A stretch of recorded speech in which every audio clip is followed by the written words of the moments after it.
It's noon here in Ventnor City, New Jersey, and our nation's capital, Washington, D.C. And this is CarEdge Live for, let me get the date correct today, July 7th, with your hosts, me, Ray, hanging out in my living room here in Ventnor, and Zach hanging out amongst all his medals in his office in Washington, D.C. How the heck are you today, handsome? Doing pretty good. There's the medals. Very proud of those. Today's show, folks, is brought to you by CarEdge.com. For those of you that are not familiar, my dad and I, back about 6, almost 7 years ago, started CarEdge.com. We have a car search, a buying service, Ask CarEdge, our research center, dealer reviews, more free consultations. We're hiring, a little moon icon, a heart, some notifications in your profile. We are busy, man. What's the moon? You don't know what the moon does? Dark mode. Oh, that puts it in night mode? Yeah, night mode, in case you want night mode. Night mode's too dark for me, buddy. That's why we keep it on the sunny side for you, Pops. Anyway, folks, check out the website, CarEdge.com. Yes, today I'm wearing my Argentina jersey because Team USA lost last night. Argentina's playing right now. My girlfriend is half Argentinian, so you know who we're rooting for. We're rooting for Messi and his friends to win their match, which is going on right now. Anyway, Pops, the story we're talking about today is dealer lots are full of cars that nobody wants. We've got some really interesting data here. First things first, we're going to caredge.com/unsold, and I encourage everyone in our community to do the same. Okay. We still have 103,000 new cars for sale that are 2025 model year or older. And you got the date right today. It is July 7th, 2026. More and more cars are model year 2027, yet we still have almost 103,475 unsold 2025s or older on dealer lots. There's a few in particular we're going to pick on here in just a moment. But first things first, Dad, you're a car dealer, and you've got a new 2025 on your lot right now, July 7th, 2026. What's the conversation like in the dealership? What are you guys doing? What's the conversation about that aged old 25 leftover? It depends who I'm working for. I worked for a gentleman who believed his cars were like fine wine, and every one of them got better with age. And it was not uncommon at times for us to have some vehicles on the lot that had celebrated 2 birthdays and we're working on a third. But that isn't necessarily normal in the car business. Typically, what you don't want are aged units. And what's an aged unit? Well, on the used car side of things, most dealerships have a 60 to 90 day turn policy. And what that means is that if they haven't sold that used car in 60 days, if it's a 60-day turn policy, or within 90 days of a 90-day turn policy, then that vehicle instantly goes to the auction and gets sold regardless of what it gets sold for. And that's so a used car manager has the pressure on him to retail his inventory in 60 to 90 days.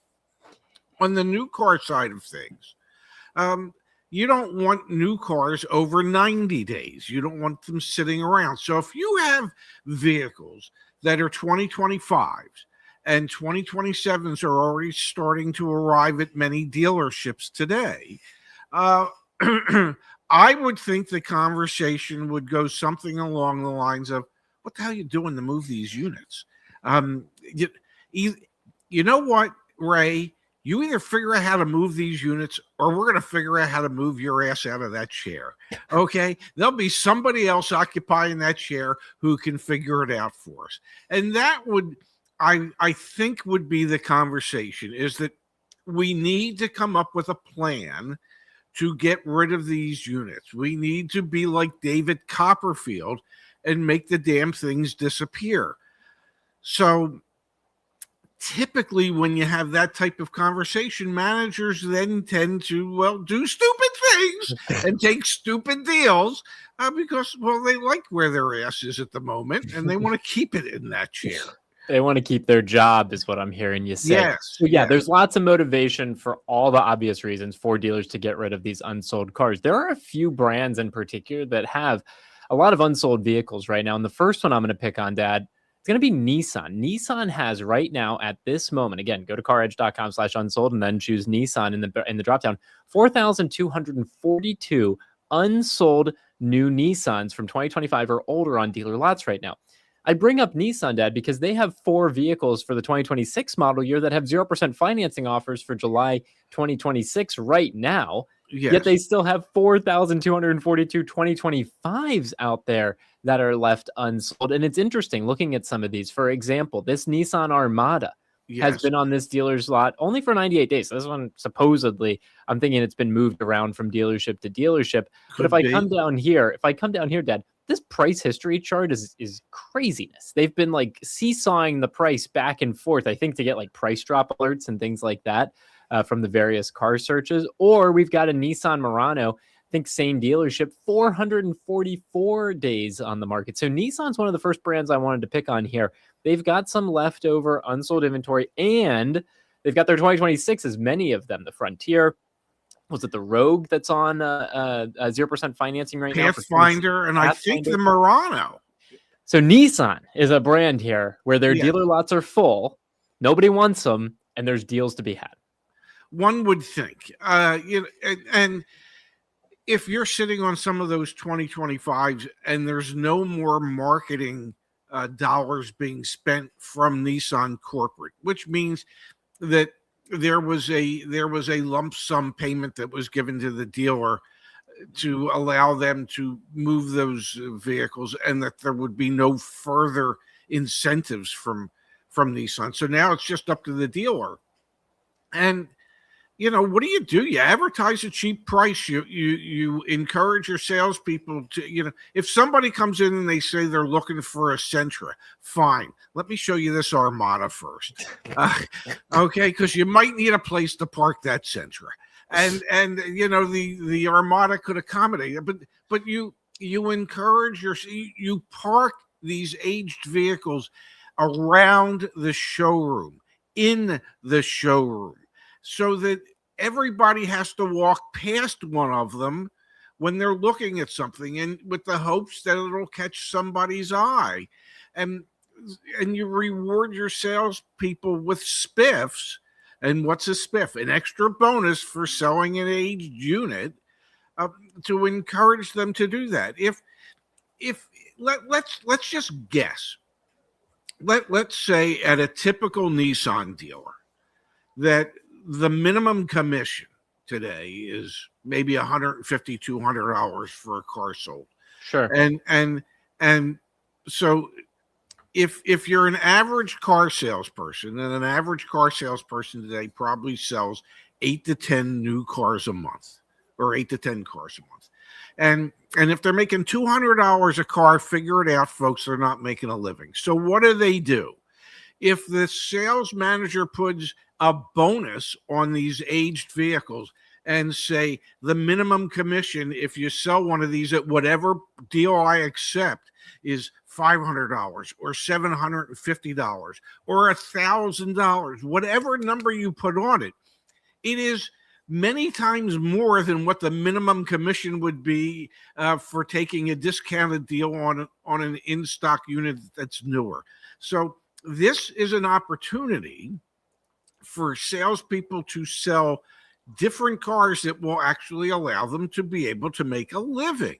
So as you're describing here, there are economic motivators for why these cars get sold at lower price points. I mean, that's where the leverage comes in. So Nissan is one of the brands right now where dealers' lots are full of 2026s and have some leftover 2025s, which, to your point, ask the salesperson when you call the dealership and say, hey, can I get the out the door price on this 25? Also, do you have a bonus on this? That's a totally fair question to ask. And these dealers Nissan dealers we're focusing on right now have that leftover inventory. The next brand I would turn our attention to, Dad, we're going to run through 5 of them here together. Hyundai. Hyundai dealers have 4,331 leftover 2025 or older new cars on their lots right now. Here's a perfect example of something that a lot of customers and a lot of people in the CarEdge community are going to run into. These 2025s, like this one that's been on this dealer's lot for 179 days. Look at this. It has 3,507 miles on it. Wee woo, wee woo, wee woo. The alarm bells are going off in my head. this is a vehicle that's being sold as a new car, but has been in service loaner fleet. So it doesn't really More matter. than might have been. Typically, service loaners are sold as used cars. This could have been a manager's demo for all we know. I'm here on the dealership website. You can see they've got it listed as new, but of Yeah. course they do have the 3,000 miles on it that have been driven. And so you're getting a $5,281 discount, which is great. That's tremendous. It's well in excess of 10% off of MSRP. But this is one of the things you're going to run into with some of these dealer lots that are full of leftover cars. Some of them have become demo cars for the managers, meaning the managers drive them around as their car, or they go into service loaner fleet. Other customers are driving it when their cars are in for service. And that's something you have to look for if you're a deal hunter here. But these leftover cars, some of them get miles on them. But Hyundai, Dad, is another brand where they have a lot of inventory and leftover inventory from 2 model years ago, because Hyundai already has 2027s on the dealer lots.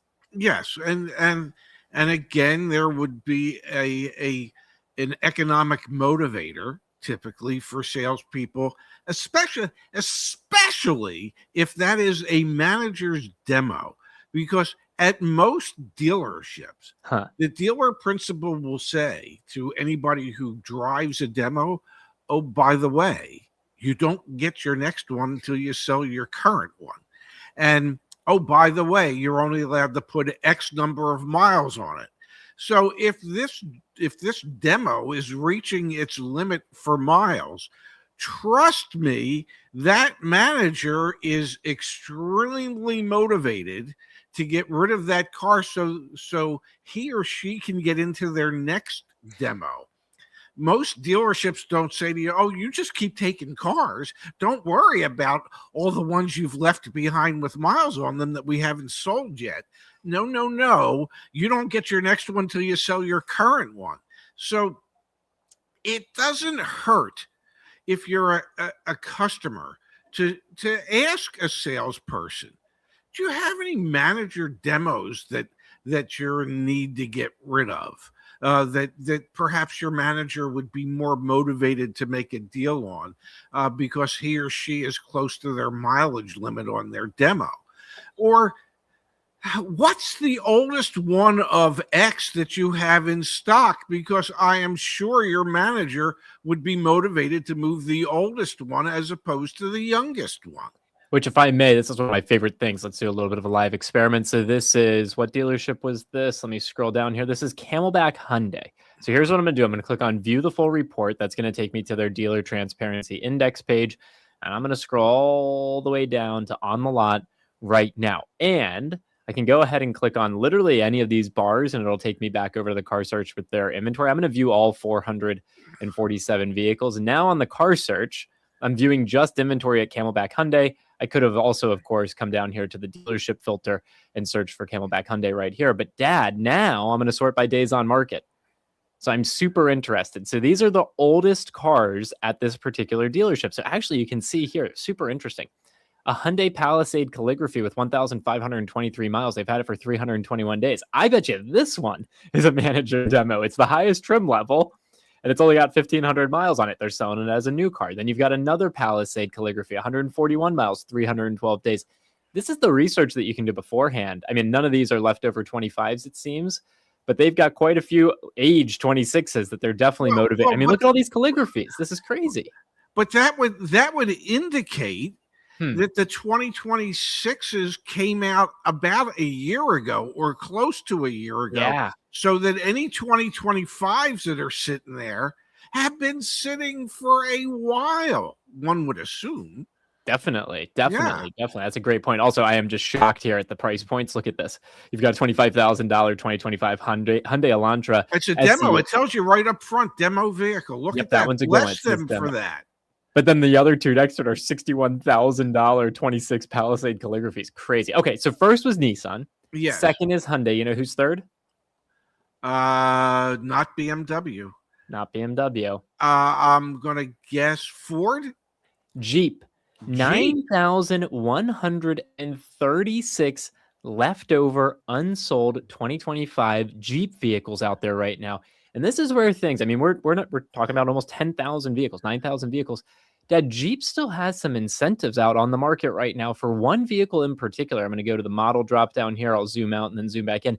There are 3,200 leftover Grand Cherokees, 2025 Grand Cherokees on the market right now. So if you've been waiting to buy yourself a Jeep Cherokee, I don't know if there's ever going to be more motivation from dealers right now than there is at this moment, where these vehicles have been sitting for a long time. And there are still some incentives from the manufacturer, from Stellantis here on some of these vehicles. So Jeep, that is another example of a brand, lots full of cars, 25s, 26s, 27s soon to come. Nobody wants some of them, evidently. And we know what that means. It's just price. So there's got to be big motivation there from dealers on some of these 25 leftovers. Yes. At some point, yes. I mean, Stellantis started figuring it out last year when they realized that they had overpriced just about everything that they were offering, and they started lowering MSRPs on many of the vehicles, and they increased the incentives dramatically, either customer direct incentives or to the dealership, those incentives, in order to encourage the dealers to move those vehicles along. And they've done a much better job of it, but they still have plenty of inventory that needs to be moved. So yeah, if you're looking for a Jeep Grand Cherokee, I would think now. I don't know why you're looking for it, but if you are, lots of people like them. Yeah, yes, that's true. But if you are looking for a Jeep Grand Cherokee, and you don't mind getting a 25 instead of a 26, because you can save significant sums of money, then yeah, by all means, go in, negotiate. There is a motivation level on those 25s that might not necessarily be the same as it would be on a 26. I mean, I've told you any number of times when somebody came in and they said, well, I want a deal. Okay, well, I have a 2025. Yeah, but I'm interested in a 2026.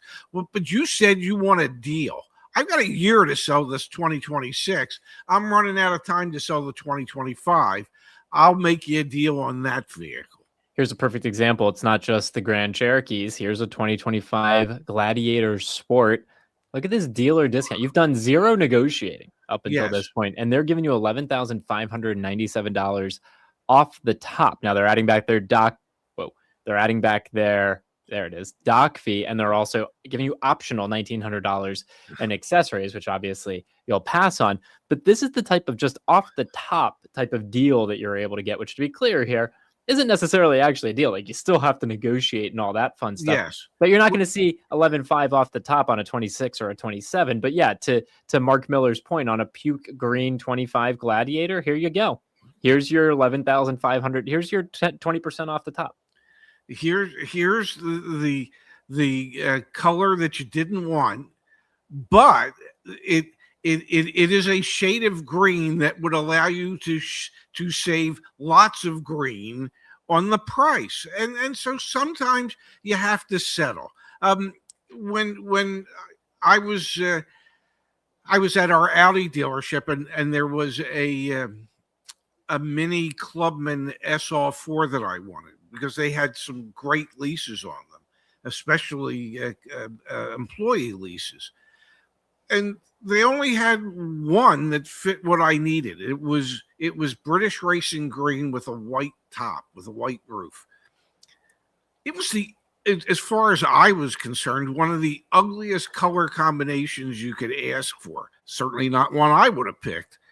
But I picked it because it was the only one that was left that allowed me to get the type of deal that I wanted to get. So sometimes you should settle for something that might not be your first choice, but because it allows you to save a significant amount of money, that financially it makes sense. Which leads us to the next manufacturer we're calling out here again. Excuse me. Dealer lots are full of these cars, and there are some that nobody wants. And that creates this buying opportunity. You have a sense what the next brand is? We got two more that we're going to look at. It's not Toyota. No. I don't know. Chevrolet. Ah, 9,883 new Chevy cars from 2025 or older still sitting on dealer lots right now. Now, the one that I'll pick on here, Dad, is the Silverado. Now, the Silverado 1500 actually has 0% financing for, I think it's 72 months. On the 2026 variant, there are still over 1,000 unsold 2025 Silverados out there. Highly motivated dealers to get rid of those as well. well, but here's the thing: how many Chevrolet dealerships are there? 3,000. Yeah.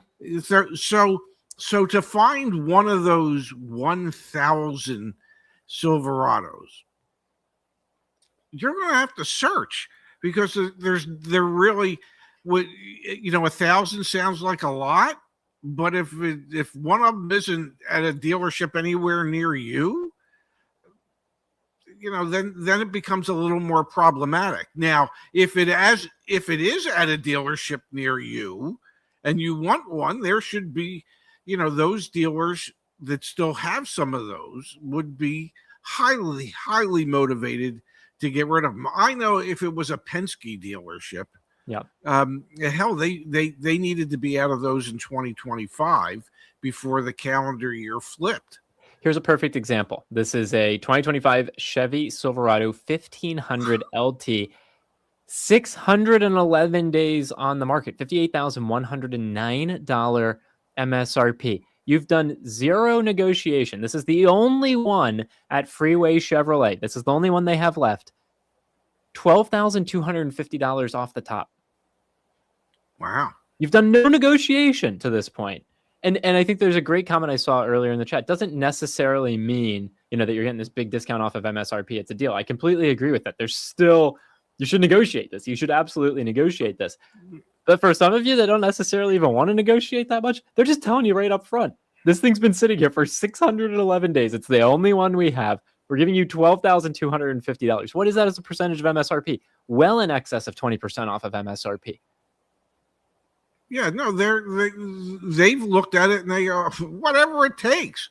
And I mean, that's waving the white flag, isn't it? 20+% off MSRP on a Chevy Silverado. I mean, here, let's actually. I would certainly think so. And then here's the beauty of it. Yeah. So you go in there and you go, well, I noticed your advertised price, and that's pretty damn good. The salesperson goes, pretty damn good. That's incredible. I've never seen us sell one that cheap. Well, you need to ask your manager if he'll sell it for a little less. What are you talking about? How much less? Well, I was thinking somewhere around 45. And because what's my favorite thing to say? You never get what you don't ask for. They just might cave. You don't know. It is interesting, though, Dad. I'm looking at this dealership's inventory, and forgive me, I said 72 months. It's 0% financing for 60 months right now in the 2026 Silverado 1500s. They're actually doing $10,500 off, it seems like, on the 26s. So this is actually where the calculus can become so interesting, because I'm not aware of the 0% financing for 60 months on the 25s. So this dealership, think about that. They're giving you $2,000 more of a discount on the leftover 25, of which they only have one at this moment. They have a ton of 26s. I think it looked like they had 302 26s. They're offering $10,000 off without you negotiating, and you get 0% financing. It actually probably is a better deal to get the 0% financing if you qualify for it and get the 26, putting even more pressure on the dealer. Eventually, that truck's just going to make it to wholesale dealer auctions as a used car. Like, that's the path here if they don't do some even bigger discount off of it. Well, like I say, ask for more off, and use the calculus that you just suggested. And look at the salesman and go, well, why wouldn't I buy that 2026? I'm going to qualify for that 0% interest for 60 months. So why wouldn't I buy the 2026? You have to make the 2025 seem economically feasible for me to do it. And right now, with the incentive from Chevrolet, it makes more sense for me to take 0% interest and buy a 2026. Convince me otherwise. Super fascinating. Yeah. All right, last one. Which brand, Dad? Oh, well, we know it's Ford. It's Ford. So think about the numbers we've talked about. So Nissan was at about 4,000. Then it was Hyundai at about 4,000. Then it was Jeep at about 9,000. Then it was Chevy at about 9,000. almost 10. Yeah. Yeah, what are you saying? Ford's at 37,000. Yeah, but it's coming down, buddy. It's coming down one damn 2025 at a time. All right, so dealer lots are full of these cars and nobody wants them. Okay, Ford.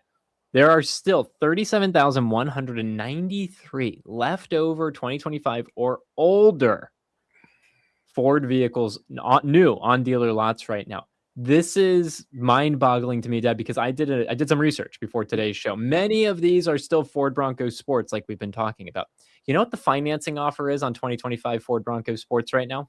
Zippity doo dah, zippity day. Oh my, it's a wonderful day. They're giving you 0% financing, but for how long, you think? Oh, 36 months. 36 months.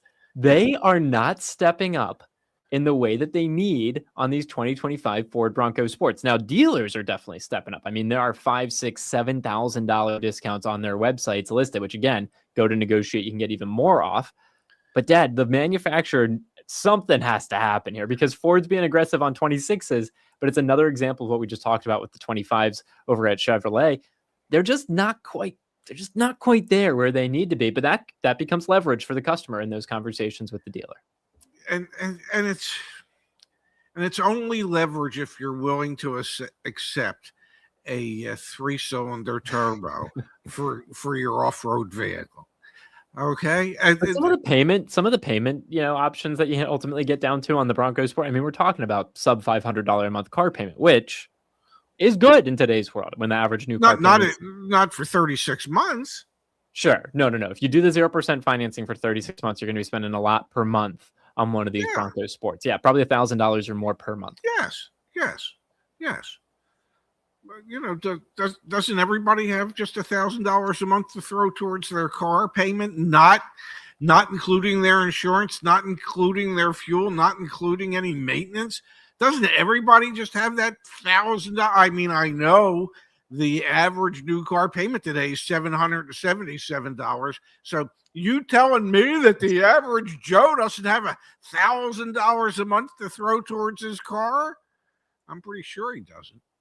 Again, folks, the data we've been looking at today, CarEdge.com/unsold. These are the vehicles that these manufacturers can't get rid of. These are the vehicles that the dealers can't get rid of. And yes, it's July 7th, and we still have 100,000 plus unsold new 2025s. To the chat we go, Dad. From Matthew. Thank you for this, Matthew. We appreciate it. Thank you, Matthew.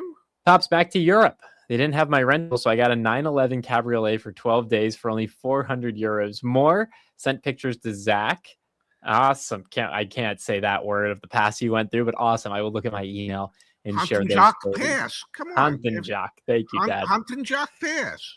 Also from Matthew, appreciate it. I also bought the tire and glass coverage, and rocks blasted the windshield on the Autobahn at 165 miles per hour. 177 miles per hour. What's the fastest car in the world? A rental car. Oh, God.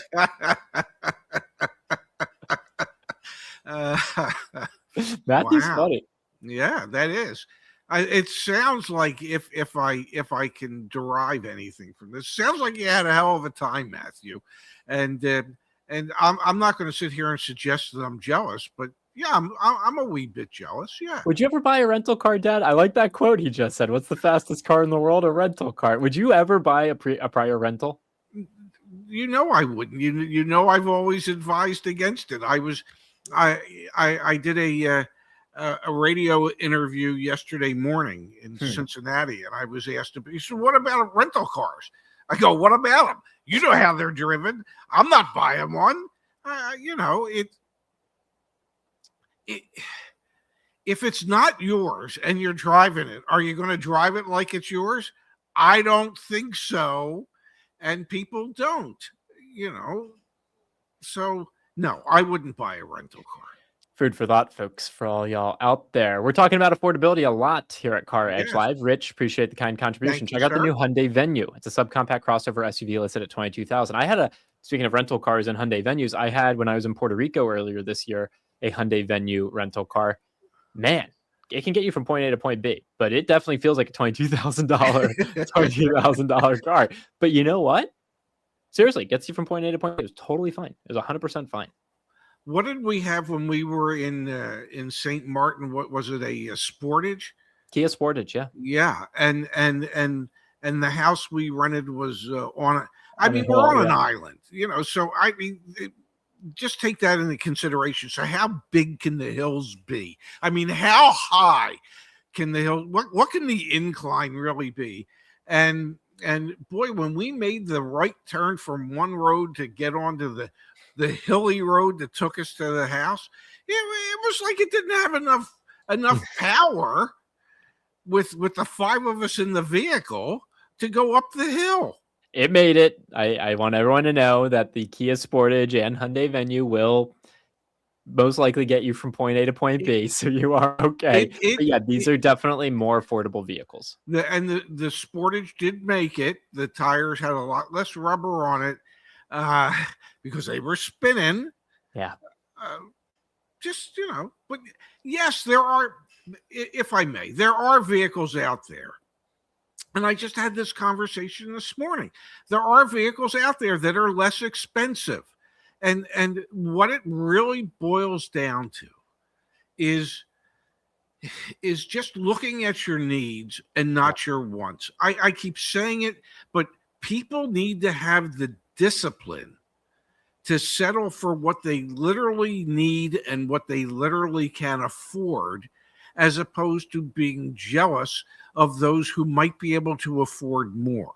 So don't put yourself in that position where you're going to succumb to your wants as opposed to your needs, because your wants are just going to cost you a poop ton more money than your needs. Definitely. And a Hyundai Venue, is that what it was, or a Kia, whatever? Kia Sportage and Hyundai Venue. Yeah, at $22,000, if you need something to get you from point A to point B, and that's only your need, and that's affordable, then damn it, just buy it. That's what you have to do, in my mind. Matthew, thank you. Han Ten Yoke. My dad got it right, so I always love to see that. Thank you. Han Ten Yoke. And Matthew, really, my God, he's on a roll, ladies. He's making up for lost time. These stale cars mostly appear to be those that cater to ho-hum credit profile buyers as much as they are ho-hum cars. Looks like economic indicator. To me, it is an interesting observation, but I also think my dad's spot on with that. Like the Ford Bronco Sport, the reason it hasn't sold is because everyone knows the engine's not good. So like that's kind of, its own separate category. It's not like these are all Dodge Chargers or something like that. Like there is some new cars category. Yeah. Sometimes just it's okay to settle. It's all. It's okay to settle. You don't always have to have the most expensive thing. You don't have to have the most tricked out thing.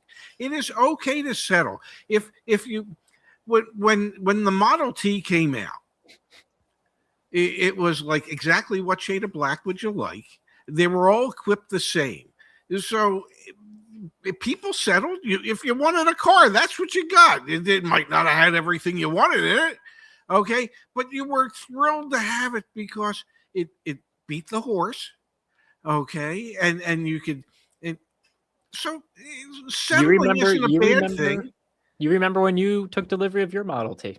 We get it, Dad. We absolutely get it. Thank you. I remember selling them. Yes.